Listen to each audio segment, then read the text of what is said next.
Ben ritrovati dalla redazione. Il Presidente del Senato Ignazio La Russa, in rappresentanza del Presidente della Repubblica, ha partecipato alle celebrazioni del 4 novembre, giorno dell'Unità Nazionale e giornata delle Forze Armate, al Sacrario Militare di Re di Puglia.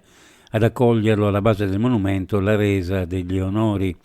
La Russa era accompagnata dal Ministro per i rapporti con il Parlamento Luca Ciriani, in rappresentanza del governo, e dal generale di corpo d'armata Maurizio Riccò, delegato dal capo di Stato Maggiore dell'Esercito come massima autorità militare presente alla cerimonia.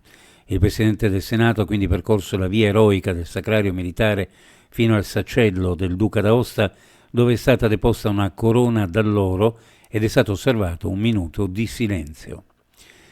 Ieri pomeriggio i vigili del fuoco del comando di Trieste sono intervenuti con la squadra del distaccamento di Muggia, supportata dal nucleo NBCR, nucleo biologico chimico radiologico, e il funzionario di guardia della sede centrale del comando Giuliano, presso un'azienda che tratta vernici sita nella zona industriale delle Noghere a Muggia, per la messa in sicurezza di un bidone contenente perossido organico che a seguito di una reazione chimica si era gonfiato.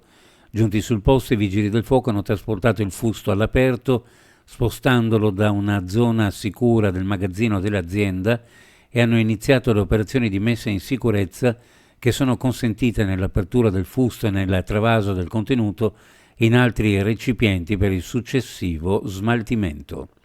L'autorità di sistema portuale ha ultimato la stesura del progetto per la ristrutturazione della vasca olimpionica dello storico stabilimento balneare Ausonia, fortemente danneggiata dalle mareggiate del 2019. Il plico di documenti è stato ufficialmente consegnato alla soprintendenza, dalla quale si attende adesso l'approvazione finale del piano, un passaggio fondamentale affinché le istituzioni, in prima linea la Regione, possano reperire tramite i ministeri coinvolti nella tutela e nella valorizzazione di beni culturali i fondi necessari per l'intervento di recupero stimati in 3 milioni di euro.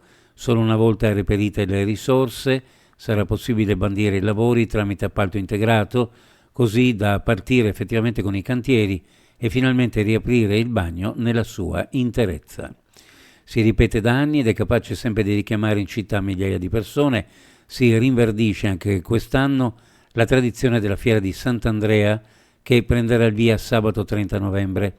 L'abbinata Bancarelle Giostre proseguirà sino a lunedì 2 dicembre, poi gli ambulanti lasceranno spazio soltanto alle attrazioni e alle giostre che con le loro luci e i loro suoni avvolgeranno Gorizia sino a domenica 8.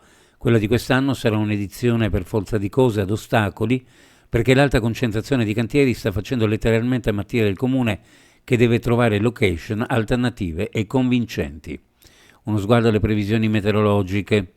Al primo mattino cielo sereno, in seguito cielo in prevalenza poco nuvoloso per velature ad alta quota. Nelle ore notturne al mattino sul Tarvisiano nebbie o nubi basse, sulla costa Borino, specie nelle ore notturne al mattino, zero termico a 3700 metri circa. Temperature minime in pianura fra 4 e 7, le massime fra 16 e 19 gradi, sulla costa minime fra 8 e 11, le massime fra 17 e 18 gradi centigradi. Previsioni a cura di ARPA e FVG Meteo. Ed è tutto per il momento con l'informazione, grazie per averci seguito, a più tardi.